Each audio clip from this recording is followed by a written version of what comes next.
Like this. Thank you, Ms. Biguedo, Mr. Gunaran. I have the honor and privilege to introduce our guest speaker for tonight. She was a board certified internal medicine physician.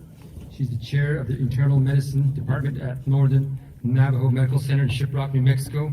After graduating from the University of New Mexico School of Medicine in 2008, she completed the internal medicine residency at the University of New Mexico Hospital in Albuquerque, New Mexico. In 1997, she earned a bachelor's degree in government from Dartmouth College in Hanover, New Hampshire. She is a graduate of Shiprock High School. She's married to Mr. Darrell Jim, and they have 3 children and live in Upper Fruitland. Please welcome Dr. Lawanda Jim.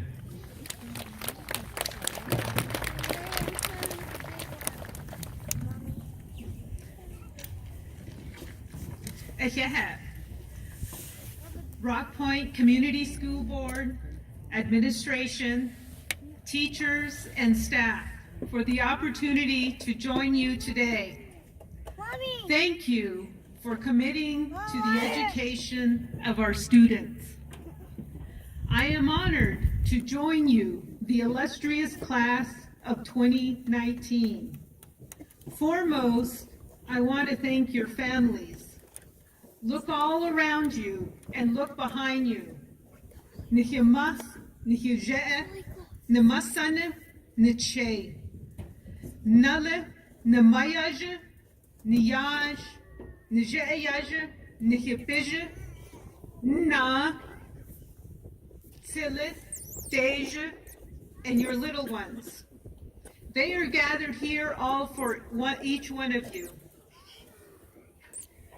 They who stood by you every step of the way, waking you up every morning, making you breakfast, getting you to the bus stop, getting after you to finish your homework, all to make sure that they would see this day and celebrate with you. Ejehe to everyone who gathered here for loving your children and guiding them. Let's celebrate their accomplishments on this beautiful day. She'e nashkala denenshle, but ahni e bashishchin, tua hetlini e dashache, ashinhe e dashanala, Daryl Jim e bithina ishle, tra nachaschine, dol e din hiran. Lawanda Jim, I come to you humble by your request to share a few words. In terms of my background, I come from Asan Ashkale, a Mescalero Apache woman stolen by Diné captors and brought to Tejan, near Tsailin. She resisted her capture, I hear, and had to be tied to a tree stump. Yet over the years, she became integrated into Diné family life, where the ceremonies became hers, Diné Bizad became her language, and the Diné people became her family. She adapted to her environment and survived with the hopes of securing a future for her children. I also come from a Batami woman, Lena Redhouse Johnson.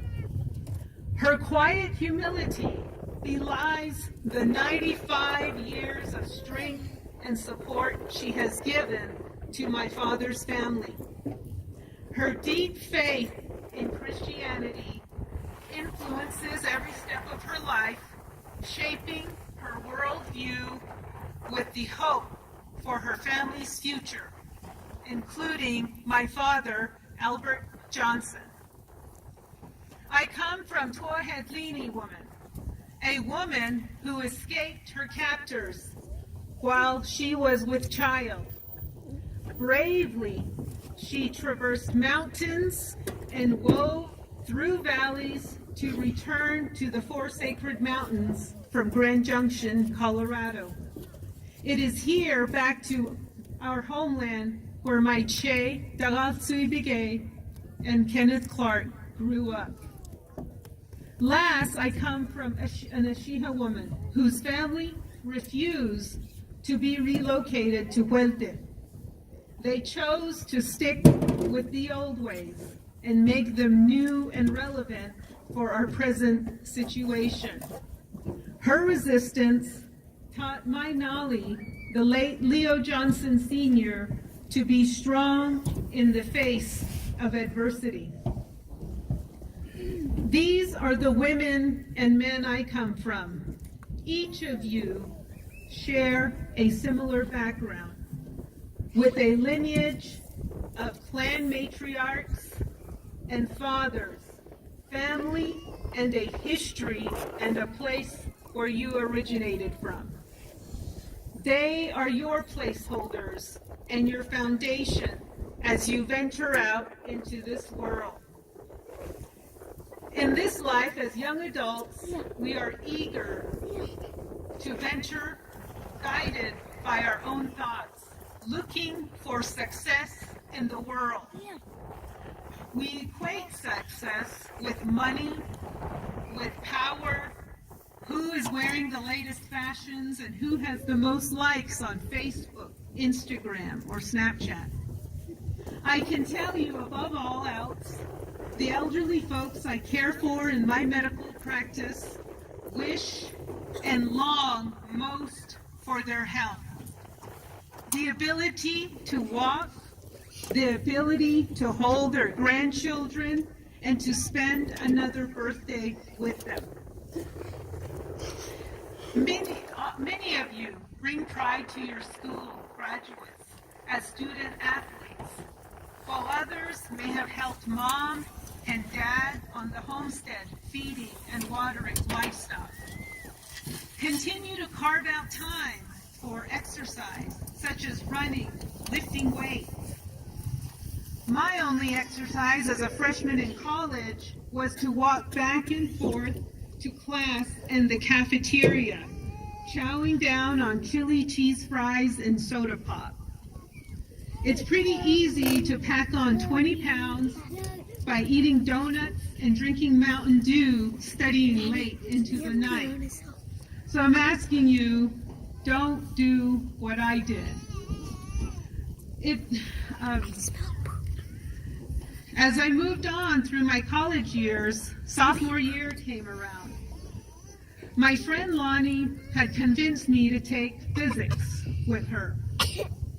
We gathered all our notes and textbooks late one evening, getting ready for our final. Friends stopped by, asking what we were studying for.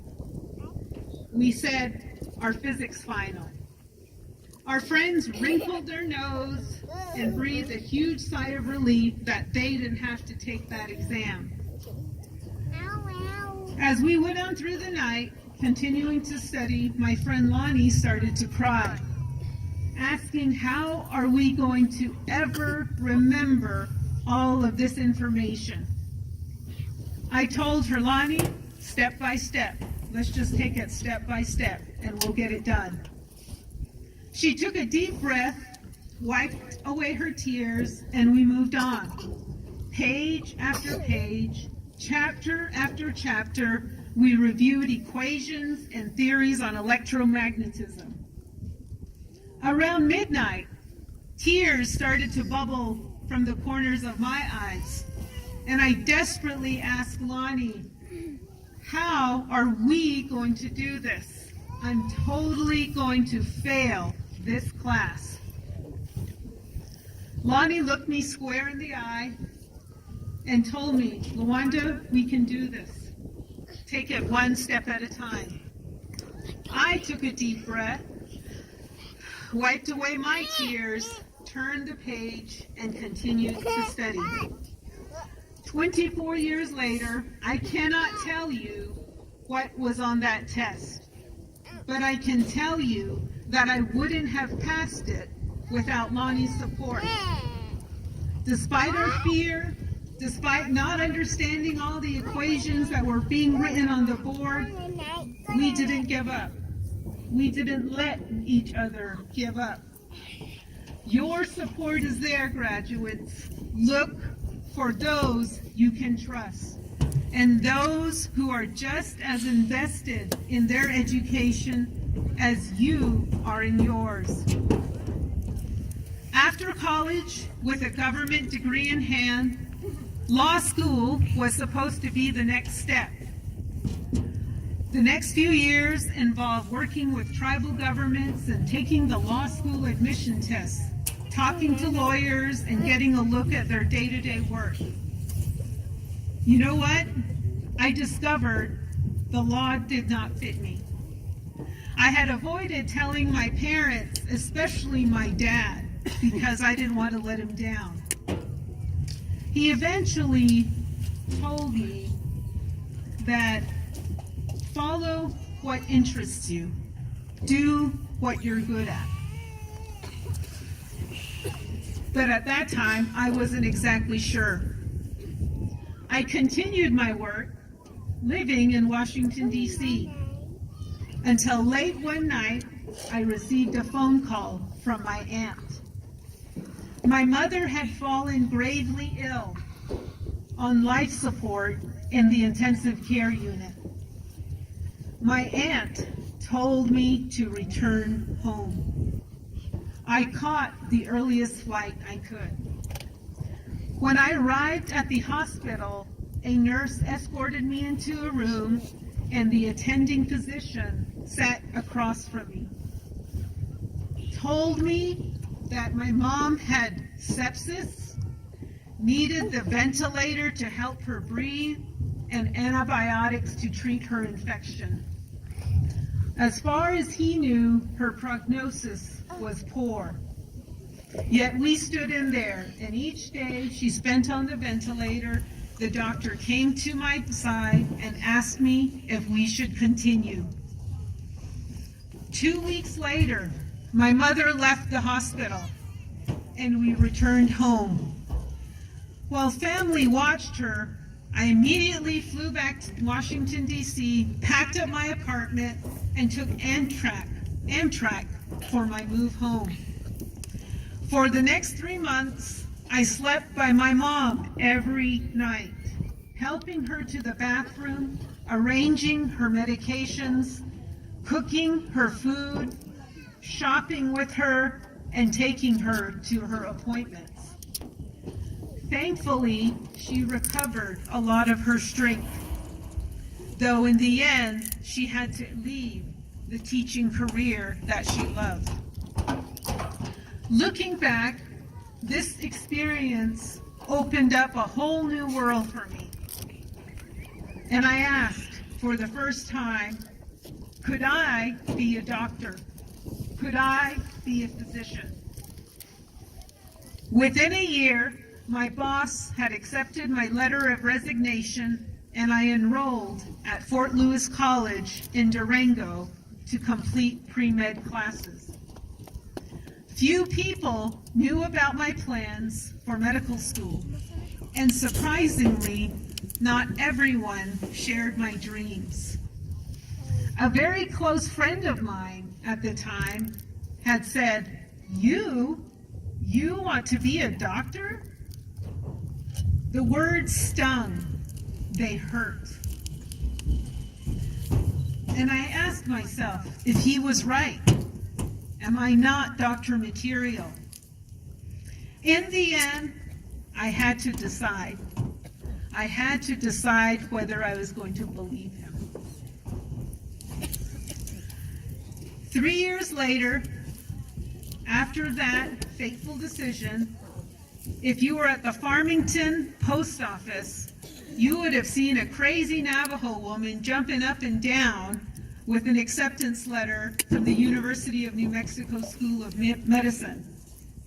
After telling my dad, he asked my grandpa, Wilson Aronalith, to pray for me, to make sure this was okay, and to do so with the blessing of our holy people. And it's with these prayers, 8 years of education flew by, sure with their own challenges and opportunities.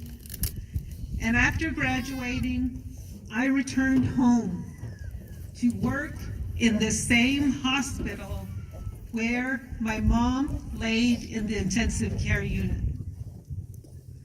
So as you move on from today, graduates of 2019, you will be challenged. Even if your idea is the best idea in the world, you will come across obstacles, questioning whether you should give up. Do not give up. Remember where you come from. Look around you. Take it in. Remember the stories of your clans. Remember the strength of your families and your ancestors. You take them with you wherever you go. For what you have accomplished, for the support you have received, and for the steps in front of you, give a prayer of thanks. And for the future, pray for the wisdom to overcome those challenges. Pray for the openness to ask for help when you run into obstacles. Pray for the resourcefulness to find an answer when you just don't know. And finally, pray for guidance to find those mentors who can help you on your journey. And the last I want to say to the graduates of 2019, be you. Be the Res Kid from Rock Point with the big, grandiose dreams. Be the Res Kid fluent in your language. Why? Because each one of you is as smart as anyone else coming from the big city and the best schools. Why again? Because you are rich. Rich in your heritage, rich in your culture, rich in your language, rich in your family ties, and rich in your dreams. No, because she's very funny. I'm going to end with the words that meant so much to me when I was sitting in the very same seat you were. Words by William Jennings Bryan. He said, "Destiny is not a matter of chance. It is a matter of choice. It is not something to be waited for. It is something to be achieved." I wish each and every one of you the best of luck and the best of health in your journey. Congratulations, Rock Point School Class of 2019.